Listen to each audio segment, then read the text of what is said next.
तो दोस्तों जैन चित्र कागज पर बने हैं। जैन चित्र कागज पर बने हैं। कौन सी शताब्दी में बने हैं दोस्तों?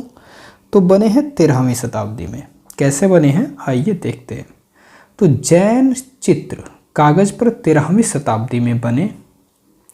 7वीं से लेकर के 12वीं शताब्दी तक संपूर्ण भारत में जैन शैली का विशेष प्रभाव रहा। प्रारंभ में ग्रंथों तथा चित्रों के निर्माण में तालपत्रों तथा बाद में कागज का प्रयोग किया गया। तो प्रारंभ में दोस्तों ग्रंथों तथा चित्रों के निर्माण में तालपत्रों का यूज किया गया और बाद में कागज का प्रयोग किया गया। जैसलमेर में जैन धर्म से संबंधित 7 ज्ञान भंडार हैं। तो कितने हैं दोस्तों? 7 ज्ञान भंडार हैं। इनमें जिनभद्रसूरी इनमें क्या है दोस्तों? जिनभद्रसूरी ज्ञान भंडार सबसे बड़ा है। कौन सा? जिनभद्रसूरी।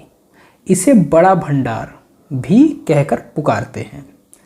इस भंडार में, किस भंडार में? जिनभद्रसूरी ज्ञान भंडार में 400 से अधिक तालकीय ग्रंथ, लगभग 2300 हस्तलिखित कागज के ग्रंथ, 2300 हस्तलिखित कागज के ग्रंथ हैं और 400 से अधिक तालकीय हैं। अनेक चित्र पट्टिकाएं उपलब्ध हैं। जैन चित्रकला शैली में जैन तीर्थंकरों पार्श्वनाथ, नेमिनाथ, ऋषभनाथ, महावीर स्वामी आदि के चित्र सर्वाधिक प्राचीन हैं। आगे 7वीं शताब्दी से 12वीं शताब्दी के मध्य किस शैली का उद्भव एवं विकास हुआ है? तो जैन शैली का दोस्तों। अभी ऊपर हमने पढ़ा, ठीक, ऊपर हमने देखा 7वीं से 12वीं शताब्दी के मध्य जैन शैली का विशेष प्रभाव रहा है। तो यही पूछ दिया है। आगे देखते हैं मित्र। वर्ष 1630 में चित्रित रसिक प्रिया के चितेरे कौन थे? तो रसिक प्रिया कौन लिखा है दोस्तों? साहबदीन ने। साहबदीन की कुछ रचनाएं देखिए। गीत गोविंद 1629 में लिखा है साहबदीन ने। सूरसागर, ठीक, इत्यादि से संबंधित कथानकों के चित्र। रसिक प्रिया, बिहारी सतसई से संबंधित चित्र। नायक नायिका भेद, उदयपुर महाराणाओं के व्यक्ति चित्र। भागवत पुराण 1648 में आदि साहबदीन कलाकार द्वारा चित्रित है। तो कौन कौन सी बात हो गई? बात हो गई दोस्तों, एक तो हो गई आपकी कौन सी, ये जो है यहाँ पर रसिक प्रिया जी साहबदीन द्वारा। उसके बाद गीत गोविंद 1629 में, फिर सूरसागर, रसिक प्रिया, बिहारी सतसई, नायक नायिका भेद, उदयपुर महाराणाओं के चित्र, भागवत पुराण 1648 में आदि कौन बनाया दोस्तों? साहबदीन कलाकार बनाया है, ठीक। अब देखिए, रामायण का सचित्र प्रति मनोहर कलाकार द्वारा चित्रित किया गया है। तो रामायण की सचित्र प्रति किसके द्वारा चित्रित की गई है दोस्तों? तो मनोहर कलाकार के द्वारा। मेवाड़ शैली में चित्रित रागमाला 1628 ईस्वी में जो चित्रित हुई है वो राष्ट्रीय संग्रहालय नई दिल्ली में है। तो मेवाड़ शैली में चित्रित हुई रागमाला कहाँ है? नई दिल्ली में। रसिक प्रिया के 21 पृष्ठ महाराजा बीकानेर के संग्रहालय में है। तो रसिक प्रिया जो कि साहबदीन द्वारा है लिखा गया, मतलब साहबदीन द्वारा बनाया गया है, वो उसके कुछ पृष्ठ महाराजा बीकानेर के संग्रहालय में है। जैन चित्रकला कहलाती है, पोथी चित्र कहलाती है दोस्तों। जैन चित्रकला पोथी चित्रकला भी कहते हैं। इसका विस्तार 1100 ईस्वी से 1500 ईस्वी तक के मध्य गुजरात, अहमदाबाद, मारवाड़ के आसपास हुआ।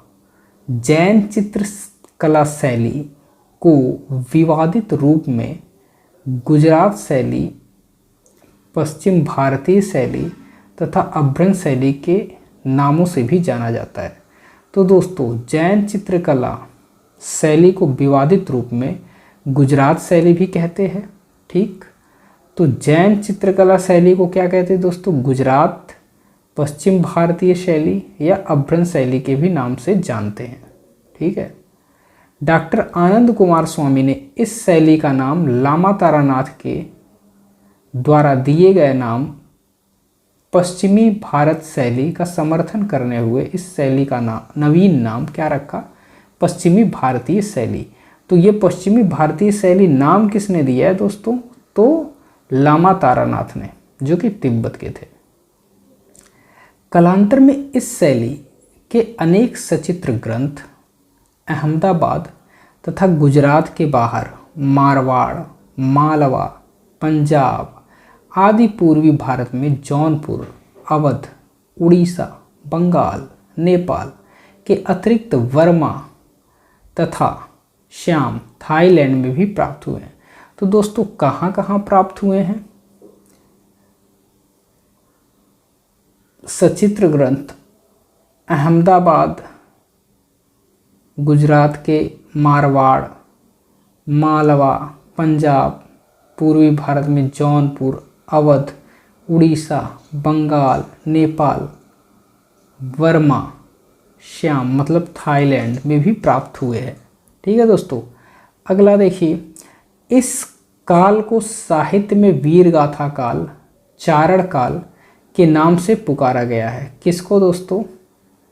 ठीक, ये जो आपकी पश्चिमी भारतीय शैली है, ये जैन शैली है, ठीक, उसे तो वीर गाथा काल, चारण काल के नाम से पुकारा गया है क्योंकि इस काल में मूल संस्कृत भाषा की रचनाएं नहीं की गई हैं।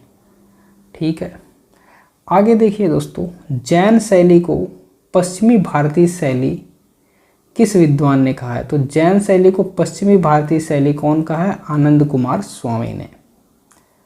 अभ्रंश शैली के चित्रों का क्या विषय है दोस्तों? तो जैन है। जैन यहीं बैठे तो कोई मारने का सवाल ही नहीं है। जैन चित्रकला भारत के किस क्षेत्र की है? तो पश्चिमी क्षेत्र की है। खिलौने की तरह पशु पक्षियों का अलंकरण किस शैली में हुआ है? तो खिलौने की तरह पशु पक्षियों का अलंकरण दोस्तों अभ्रंश शैली में हुआ है।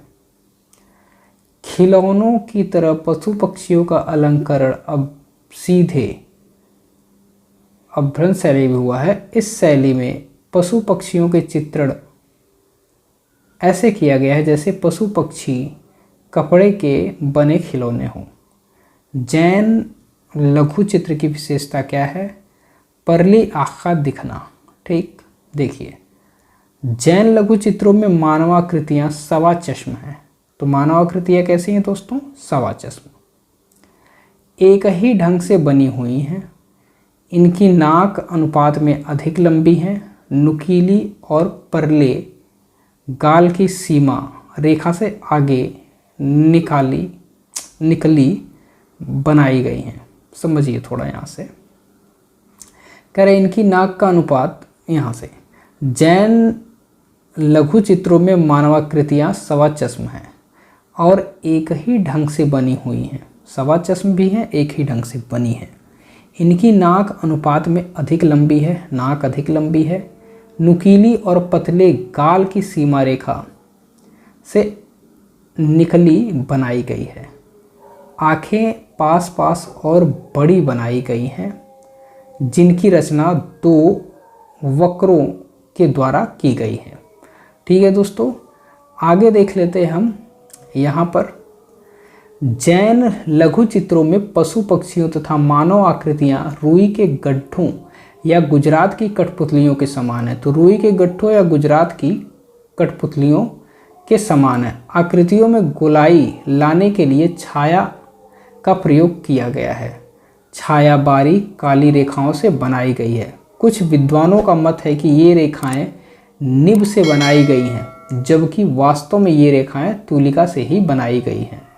आगे सवा चश्म चेहरे के बाहर निकली हुई बड़ी आँखें इत्यादि किस कला शैली में निर्मित हैं? तो जैन शैली में दोस्तों।